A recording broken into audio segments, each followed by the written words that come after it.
ఇలాంటి మరెన్నో వీడియోలు చూడడానికి like, share, subscribe and comment. ఈరోజు ఈ వీడియోలో 2026 సంవత్సరంలో మార్చి నెలలో రవి పుష్యమి యోగం ఎప్పుడు ఏర్పడుతుంది, ఆ రోజు చేయాల్సిన పరిహారాల గురించి తెలుసుకుందాము.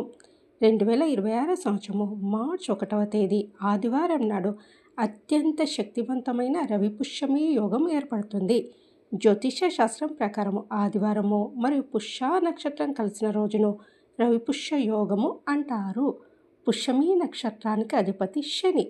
పుష్యమి నక్షత్రానికి ఆది దేవత బృహస్పతి. బృహస్పతి అంటే నవగ్రహాల్లో గురుగ్రహం. ఈ గురుగ్రహము రవి ఇద్దరూ కలిసి ఉండేటటువంటి రోజున విశేషమైన యోగంగా చెప్పబడింది.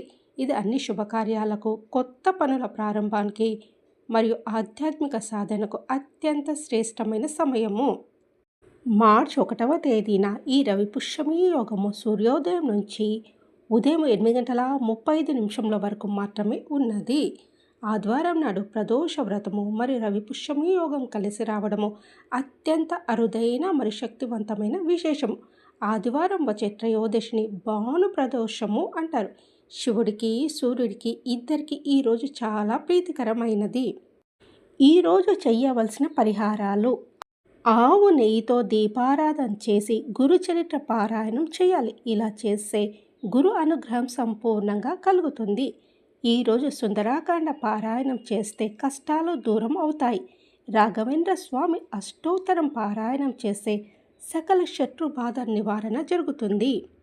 శివలింగానికి పాలు, తేనె లేదా పంచదారతో అభిషేకం చేయాలి. ఇలా చేస్తే గ్రహదోషాలు తొలగి మానసిక ప్రశాంతత లభిస్తుంది.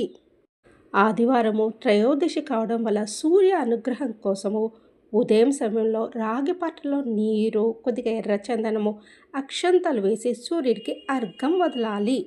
ఇలా చేస్తే ఆరోగ్యం మెరుగుపడుతుంది, సంతానోత్పత్తికి అవసరమైన శక్తి లభిస్తుంది. రవి పుష్యమి యోగం రోజున బంగారము లేదా వెండి వస్తువులు కొంటే లక్ష్మీదేవి అనుగ్రహంతో అవి రెట్టింపు అవుతాయని నమ్మకము. కొత్త వ్యాపారాలు ప్రారంభించడము, ఆస్తులు కొనడము లేదా పెట్టుబడులు పెట్టడానికి ఇది 1000 రెట్ల ఫలితాలను ఇచ్చే సమయము. ఈ రోజున లక్ష్మీ అష్టోత్తరము లేదా కనకదార స్తోత్రం పఠించడం వల్ల దారిద్ర్యం తొలగి ఐశ్వర్యం సిద్ధిస్తుంది. ఆయుర్వేదం ప్రకారము సంతానలేమి సమస్యలు ఉన్నవారు ఈ రోజున ఔషధాలు సేవించడం ప్రారంభిస్తే అవి త్వరగా ఫలిస్తాయి. ఈ రోజున గోధుమలు లేదా ఎర్రటి వస్త్రాలను దానం చేయడం వల్ల సూర్య అనుగ్రహం లభిస్తుంది.